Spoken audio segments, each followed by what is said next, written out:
ও মা গো, আজ জানা কাকু বাতি যে বেগুনে লাড়ি ছোড়া লই একবারে পাহাড়ের আগাতে উঠে গেছি।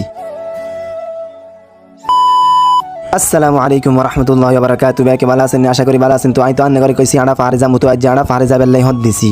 সিএনজি নামক রকেটে করে অবশেষে আনা চলে এসেছি পাহাড়ের সামনে। আই দেরি করি না, লগে লগে লাড়ি ছোড়া কত টিকি নিয়ে লাইছি।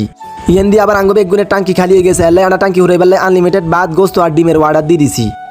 অবশেষে আনা বালা করে টাঙ্কি টুঙ্কি হুরাই লাড়ি ছোড়া লই পাহাড়ের দিকে হদ দিছি। সান নান্নেরা পাহাড় এটা কত বড় ডাক জানা নিয়ত করছি একবারে আগাতে উঠি যাবো। এলাই আনা হানি টানি লই একবারে ঘোষ বাঁধি হদ দিছি পাহাড়ের আগার দিকে।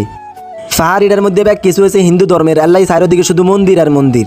আচ্ছা যাই হোক, এত কিছু চাইবার সময় নাই। তো আমরা লাড়ি দি বদ দি বুয়াগা মতো পাহাড়ের দিকে উঠি যাই। সান্না পাহাড়িটা কত বড় যে সুন্দর, আর যে কষ্ট উঠে আনে করে আমরা কিতা কইতাম, কিন্তু যেতে ইচ্ছে সুন্দর সুন্দর ভিউ দেখি হেতে লাজন সব দুঃখ কষ্ট যায় গই।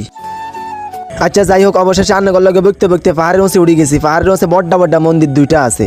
মা গো মাডা পাহাড়ের ওসে উড়ি আঙ্গ কোল জায়গা উদ্ধার রান টান ব্যাগ কিছু হানিয়ে গেছে। তো আমরা পাহাড়ের ওসে উড়ি কিছু ছবি টবি বেগুনে মিলি তুললাম। পাহাড় কিন্তু বড্ডা আরেকটা আছে, কিন্তু আঙ্গ বেগুনের অবস্থা এক কারে কার আছে। এল্লাই আনা নিচে যাবে হদ দিছি। ওসে উঠতে একরকম কষ্ট, নিচে নামতে আরেক রকম কষ্ট। আন্নে করে কেনে যে বুঝাই আর রানি কেন আজ পর্যন্ত ব্যথা করার লাগছে। সামনে এটি কিতে হচ্ছে আইনি যেও চিনি না। আন্নেরা কেউ জানলে কমেন্ট বক্সে জানাইন। তো আন্নে মধ্যে কে কে পাহাড় ভালোবাসেন আর কে কে সীতাকুণ্ডু পাহাড়ে আইসেন কমেন্ট বক্সে জানাইন। মা গো মা, জুতের ভিত্তি আর আঙুল টাঙ্গুল খালাই এক মরে গেছি। এন্দি গামে হুরে একেবারে বাসি গেছে। তো আজ এই দুর্জন তবে একে ভালো থাকবেন। আল্লাহ হাফিজ।